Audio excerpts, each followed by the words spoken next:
The girl in the glass, the cold, silent halls of the secret research facility stretched for miles under the ground.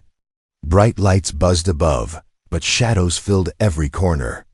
Only the guards and scientists walked here. They did not talk much.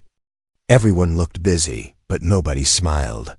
There was a rule: never go near the glass room at the end of Hall 7. People whispered stories, but nobody wanted to say too much. Inside the glass room was something strange. Something everyone feared, but nobody understood. Jack was new. It was his first day on the job, and he already felt nervous. He was not a scientist or a guard. He was only a janitor, but he was curious. He noticed how people hurried past Hall 7 and kept their eyes down. Even the toughest guards avoided it. As Jack cleaned the halls, he looked at the strange warning signs: danger, high security, nitrogen monoxide entry. He heard two scientists talking in whispers. She's still in there? After all this time? Yes. They say she's not human. They say she's dangerous. Jack pretended not to listen, but his heart beat faster. He waited until his break, then walked slowly towards Hall 7. The door was locked, but through the thick glass window, Jack saw something he would never forget. Inside the room was a huge glass chamber. It glowed with soft blue light. Floating. Inside was a girl. She looked about 18, young and delicate. Her skin was pale, almost shining. Her hair floated like gold silk in the blue water. Her eyes were open, but she did not move. Jack stared. He thought she was the most beautiful thing he had ever seen, but also the saddest. Her face showed no fear, only a deep, endless loneliness. He looked at the machines connected to the glass chamber. They hummed quietly. One screen showed numbers and strange symbols. Another had a small blinking red light. As Jack stared, he heard a voice behind him. "What are you doing here?" It was a guard, big and angry. I'm just cleaning," Jack said quickly, stepping back. "Stay away from this room. If you know what's good for you, never come here again." Jack nodded and left, but his mind was full of questions. Who was the girl? Why was she trapped in glass? Why did everyone act like she was already dead? That night, Jack could not sleep. He kept seeing the girl's eyes in his mind. She did not look dangerous. She looked lost and alone. The next day, he returned to his cleaning job. All day, he tried to act normal, but he kept thinking about the glass chamber. After his shift, when the halls were empty, he sneaked back to Hall 7. This time, he saw something different. The girl's hand twitched. It was small, but Jack saw it clearly. She was alive inside the glass. Suddenly, the machines beeped loudly. Alarms flashed. Jack panicked and ran to hide. Scientists rushed to the glass room. They checked the machines and argued. "Her brain activity is up," said one. "She's waking up." Another shouted. But the director shook his head. "Ignore it. She always does this. She cannot escape." The scientists left. The lights dimmed. Jack waited until all was quiet again. He stepped closer to the glass, pressing his hand to it. He wished he could talk to the girl. He whispered, "Can you hear me?" Then, something impossible happened. A voice spoke softly in Jack's mind. It was not a sound, it was a feeling, a gentle touch. "Help me, please." Jack's heart jumped. He looked around, but nobody was there. Only the girl in the glass, staring at him with wide, desperate eyes. He stepped back, scared and amazed. The voice spoke again, clearer this time. "Please, don't leave me. I'm still alive." Jack realized the truth. She was not a monster. She was not dead. She was a living, thinking girl, trapped and alone. Nobody else cared, but Jack did. He whispered, "Back. I'll help you, I promise." As he left the hall, he felt a strange mix of fear and hope. He knew everything was about to change. The girl in the glass was not just a secret. She was a life waiting to be saved. And now, Jack was the only one who could hear her cry for help. After that night, Jack's life changed. He was no longer just a janitor. He was the only human in the whole facility who knew the truth about the girl in the glass. All day, he felt nervous. He kept looking around, worried someone might know his secret. But nobody seemed to notice him. To everyone else, he was invisible, just the cleaning guy. But the girl was always on his mind. Jack waited until the halls were empty.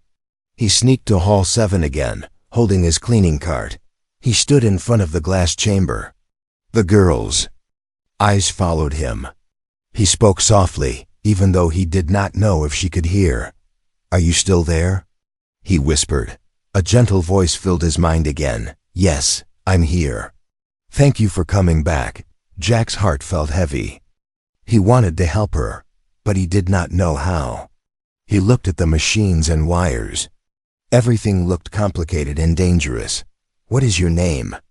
he asked in a low voice. There was a pause, then the answer came, sad and soft. "Lyra." "My name is Lyra," Jack smiled. It was a beautiful name, but it sounded lonely. He pressed his hand to the glass. "My name is Jack. I will not leave you alone." Every day after that, Jack visited Lyra in secret. He talked to her about simple things, the weather outside, the food in the cafeteria, funny stories about other workers. Sometimes she laughed in his mind. It made Jack happy, and it gave Lyra hope. One day, Jack asked, "Why are you in here? Why do they keep you locked away?" Lyra showed him pictures. In his mind, memories from her past. He saw flashes of stars and strange alien cities. He saw people running in fear and soldiers with weapons. Lyra had been caught in a battle. She tried to help people, but the humans captured her. They were afraid of her powers. They put her in the glass prison, telling everyone she was dangerous. "I never wanted to hurt anyone," Lyra's voice trembled. "I was only trying to save my friends." Jack felt angry at the scientists. He realized Lyra was not a monster. She was a victim. One evening, as Jack left Hall 7, a security guard stopped him. "Why do you come here so often?" the guard asked. Jack felt his heart race. He forced a smile. "Just cleaning up. The glass gets dusty." The guard looked at him for a long moment, then shrugged. "Stay out of trouble." Jack walked away, trying not to show his fear. He knew he had to be careful. If anyone found out he was talking to Lyra, they might punish him, or worse. Jack decided to find out more. That night, he sneaked into the old records room. He searched dusty files and found hidden documents about the glass chamber.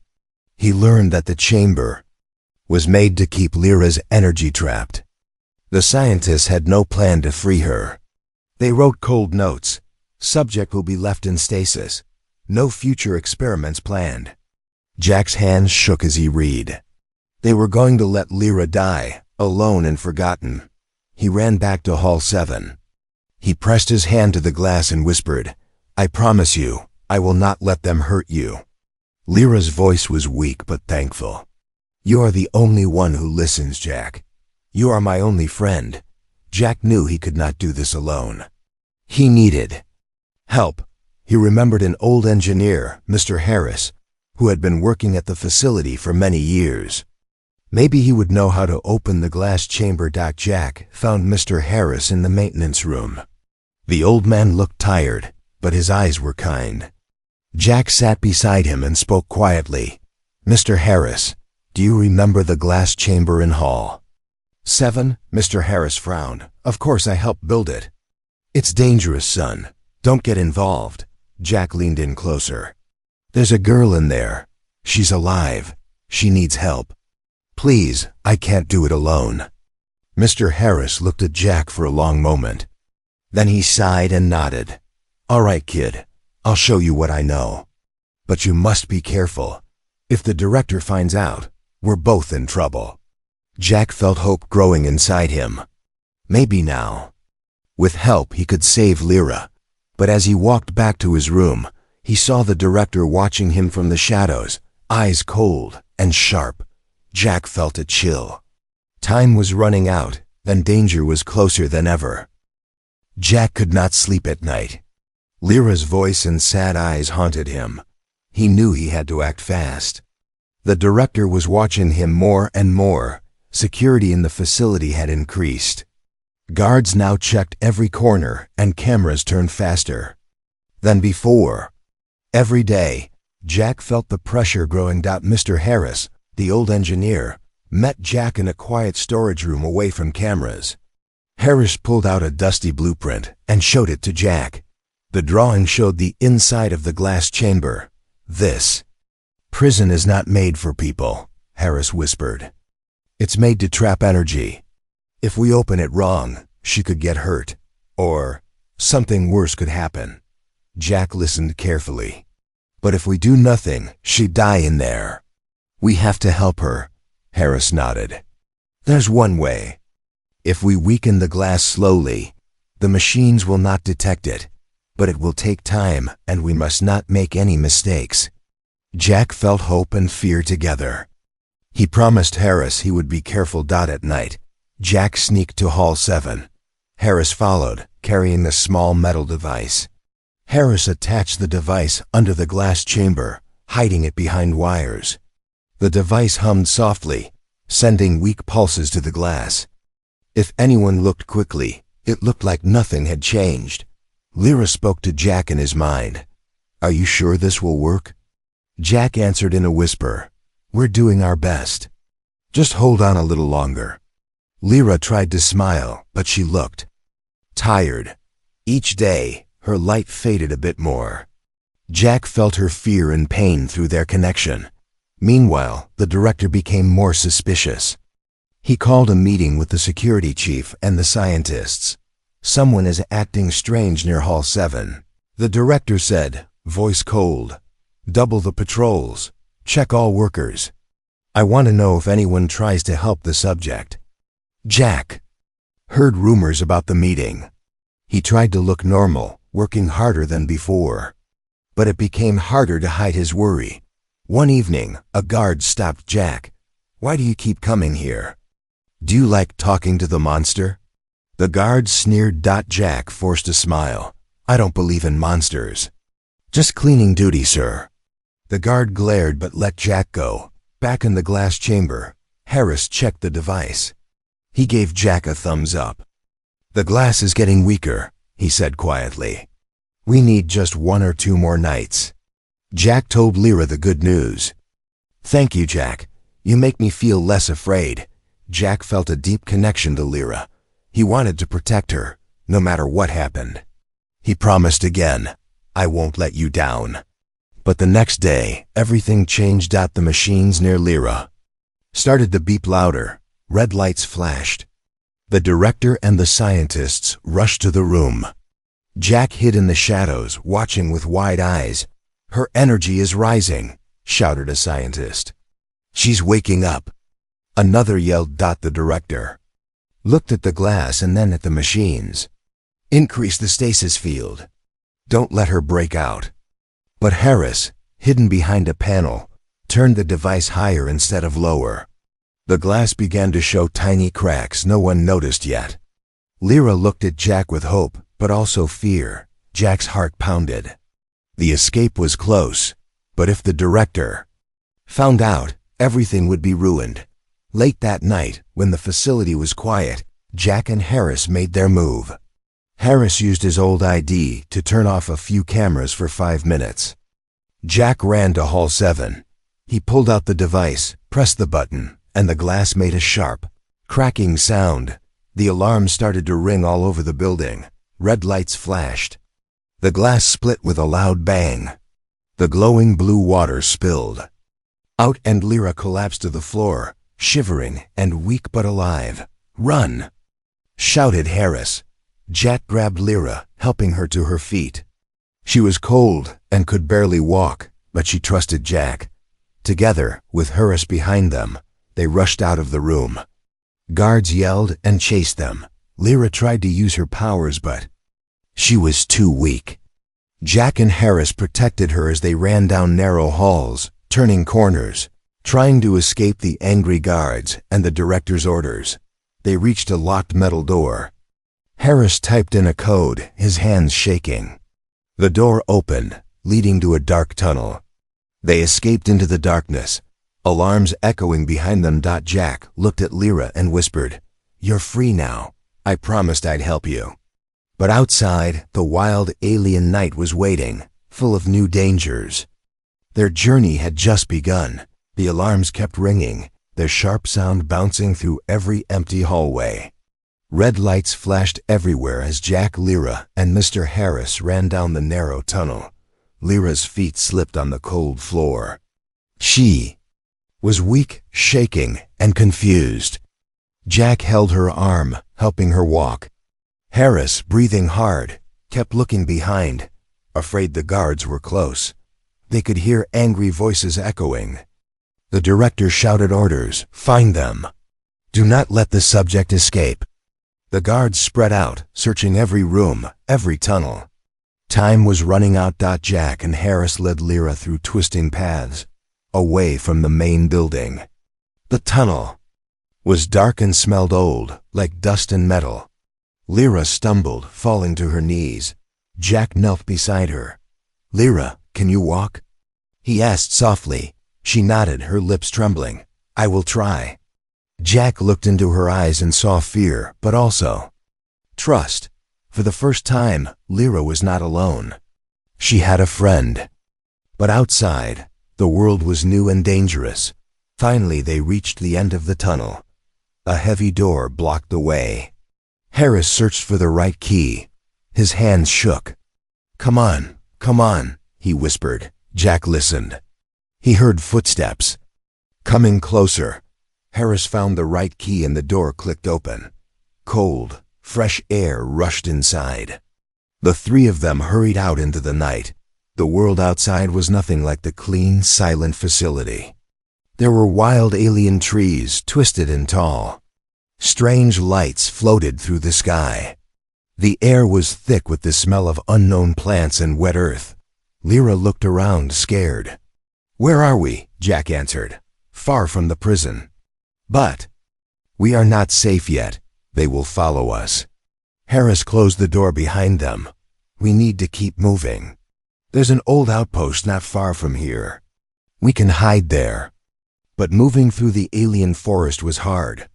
Lyra was weak. She tried to use her powers, but nothing happened. I can't do it," she said, her voice full of pain. Jack felt sad but kept encouraging her. "You are strong, Lyra. Have already come this far." Suddenly, there was a bright light in the sky.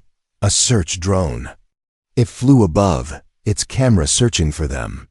Jack pulled Lyra and Harris into the shadows under a huge tree. The drone passed, missing them by inches.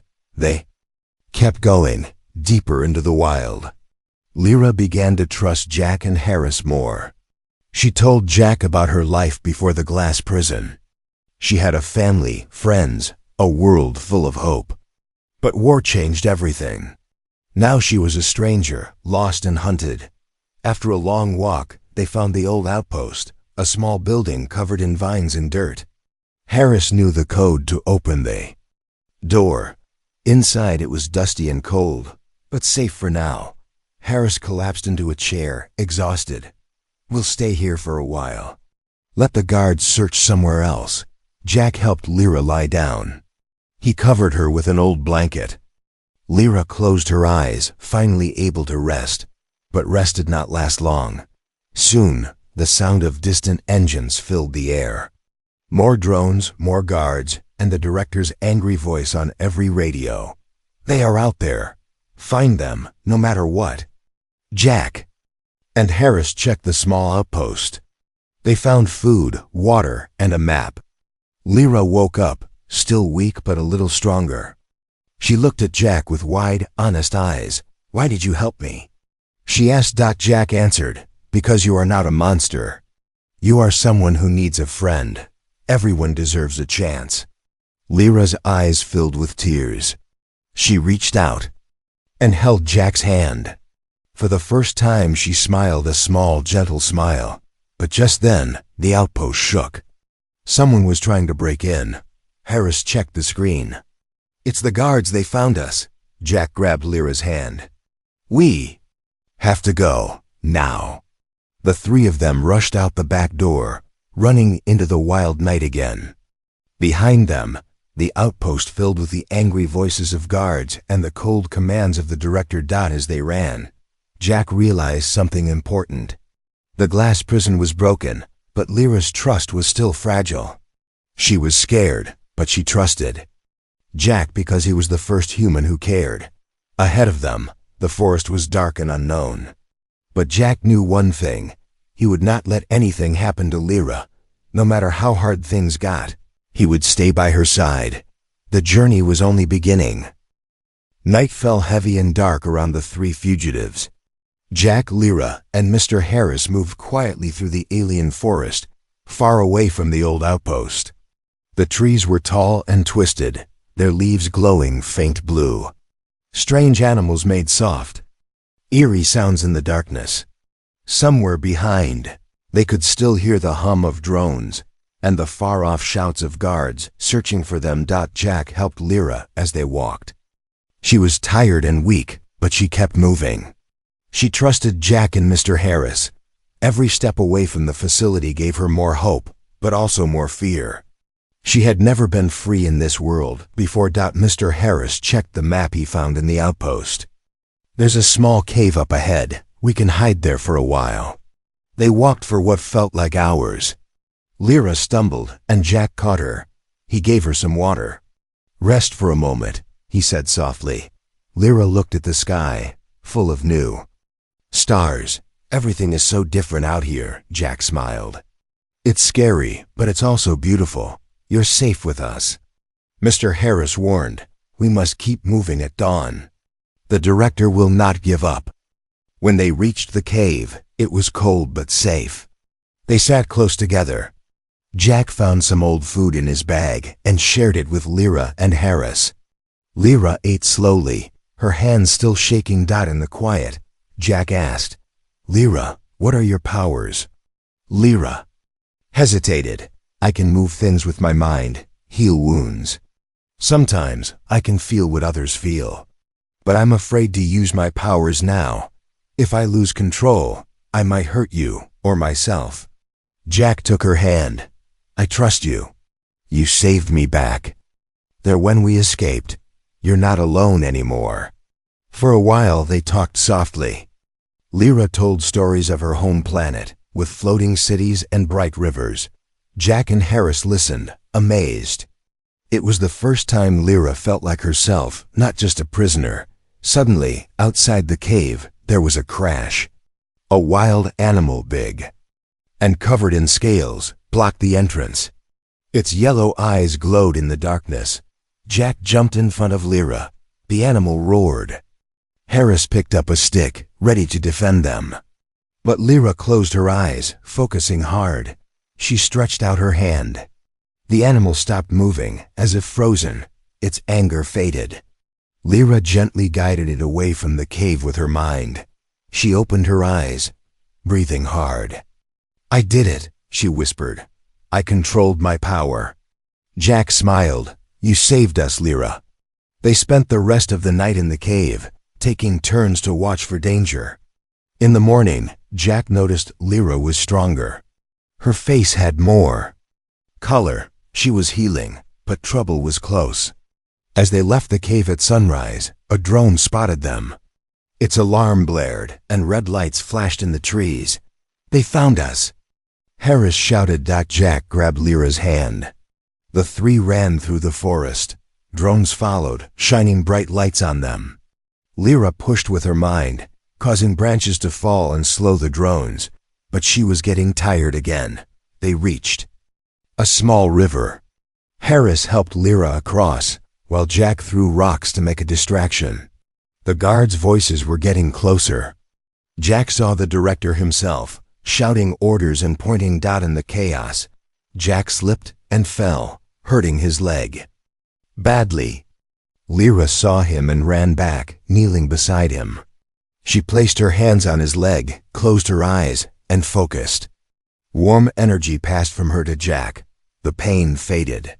His leg was healed. Jack looked at Lyra with surprise and gratitude. "Thank you," he said, but healing Jack used the last of Lyra's strength. The drone circled above. The director shouted, "Don't let them escape. Capture the girl alive." Jack carried Lyra on his back as Harris led the way. They found another hidden path, going deeper into the wild. At last, they reached the edge of an old, broken city, a place full of ruined buildings and secrets. They hid in the shadows, hearts pounding. Jack looked at Lyra, her head on his shoulder. She smiled weakly. "You're safe now," Jack promised. "We won't let them take you." But they all knew the hunt was not over. The director would keep chasing them. The only way to be truly safe was to find a new home and make the world see the truth about Lyra. As the sun rose over the broken city, Jack, Lyra, and Harris prepared for their final stand. Their journey was not finished, but together, they had hoped. The broken city was silent except for the distant hum of drones. Jack, Lyra, and Mr. Harris hid inside an old building, surrounded by crumbling walls and shattered glass. Sunlight peeked through holes in the roof, making bright lines across the dusty floor. Outside, the sound of footsteps grew louder. The guards and the director were getting closer. Jack peeked out a window. He saw shadows moving between ruined cars and fallen statues. The director's voice echoed through a loudspeaker. "Surrender now. You have nowhere to run." Lyra sat on the floor, breathing hard. She looked stronger than before, but her eyes were full of worry. Jack knelt beside her. "Lyra, are you all right?" She nodded. "I just need a little more time. I feel my power coming back, but I am still weak." Harris checked the map and pointed to a nearby building. "There's an old comms tower there. If we reach it, we can send out a message to the world, show them the truth about Lyra." Jack's eyes lit up. "If people know she's not a monster, maybe they'll help us." But the guards were closing in fast. Jack, Lyra, and Harris slipped out the back door, moving quietly across the empty streets. Every step was dangerous. Drones circled above, searching for any sign of them. The group ducked behind fallen walls and piles of rubble, staying out of sight. As they reached the comms tower, Lyra suddenly stopped. She grabbed Jack's arm, her eyes wide. "They're here." A group of guards stepped out, blocking their path. The director was with them, his face cold and angry. "Give me the girl," the director demanded. "You don't understand what she is. She's too dangerous." Jack stood in front of Lyra, his voice steady. "She's not dangerous. She's scared and alone. You're the real danger." The director ordered the guards to move in. Harris tried to hold them off, but there were too many. Lyra, frightened but brave, closed her eyes and focused all her energy. A bright light glowed around her. The ground shook. The guards stopped, shocked by the power they saw. But Lyra did not hurt them. Instead, she gently pushed them away with her mind, keeping them safe but making it clear she would not let them take her.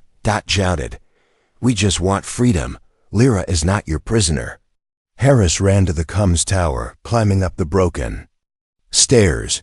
He turned on the old broadcast system, his hands shaking.